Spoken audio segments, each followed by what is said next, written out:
வணக்கம். இன்னைக்கு மிளகாய் பஜ்ஜி எப்படி செய்யலாம்னு பார்க்கலாம். அதுக்கு மிளகாயை இது மாதிரி கட் பண்ணி எடுத்து வச்சுருக்கேன். 1 கப் கடலை மாவு, 2 டேபிள் ஸ்பூன் அரிசி மாவு, 1/2 டீஸ்பூன் தனி மிளகாய் தூள்,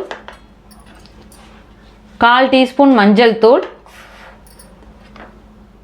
உப்பு தேவையான அளவு, பெருங்காயத்தூள் தேவையான அளவு, 1 சிட்டிகை சோடா உப்பு, எண்ணெய் பொரிக்க தேவையான அளவு.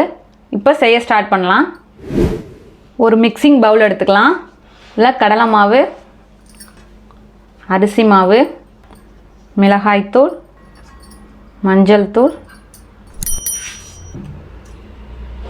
உப்பு, பெருங்காயத்தூள், 1 சிட்டிகை சோடா உப்பு. நான் ரொம்ப போடல, கம்மியாக தான் போடுறேன். ஃபஸ்ட்டு சும்மா அப்படி கலந்துக்கோங்க.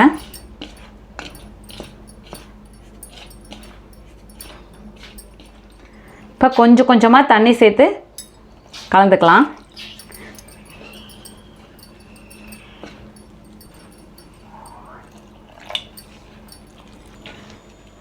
இப்போ பாருங்கள், எந்த ஒரு கட்டியும் இல்லாமல் நான் கொஞ்சம் கொஞ்சமாக தண்ணி சேர்த்து இந்த அளவுக்கு இப்படி கலந்து வச்சுக்கோங்க. இப்போ பொரிக்கலாம். இப்போ ஒரு கடாய் வச்சுட்டு எண்ணெய் வச்சுருக்கேன். எண்ணெய் ஹீட் ஆகட்டும். நான் பொரிக்கிறதுக்கு தேவையான அளவு எண்ணெய் ஊற்றிருக்கேன். இப்போது எண்ணெய் நல்லா ஹீட் ஆகிடுச்சு. பஜ்ஜி போடலாம். இது மாதிரி 2 பக்கமும் இப்படி பரட்டிக்கோங்க. பரட்டிட்டு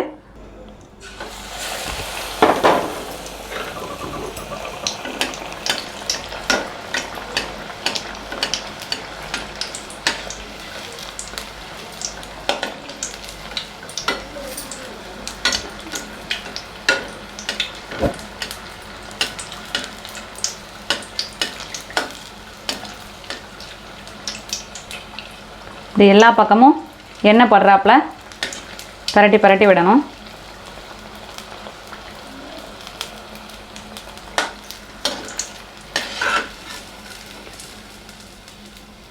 இப்போ நல்லா பொரிஞ்சு வந்துடுச்சு.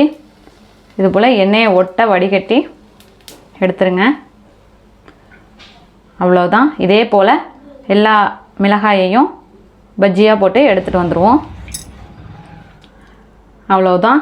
இப்போ பாருங்கள், நம்மளோட அருமையான அற்புதமான மொறு மொறுன்னு மிளகாய் பஜ்ஜி தயாராகிடுச்சு. இதே போல் நீங்களும் உங்கள் வீட்டில் செஞ்சு பார்த்துட்டு எப்படி வந்துச்சுன்னு கமெண்ட்டில் சொல்லுங்கள். தேங்க்யூ.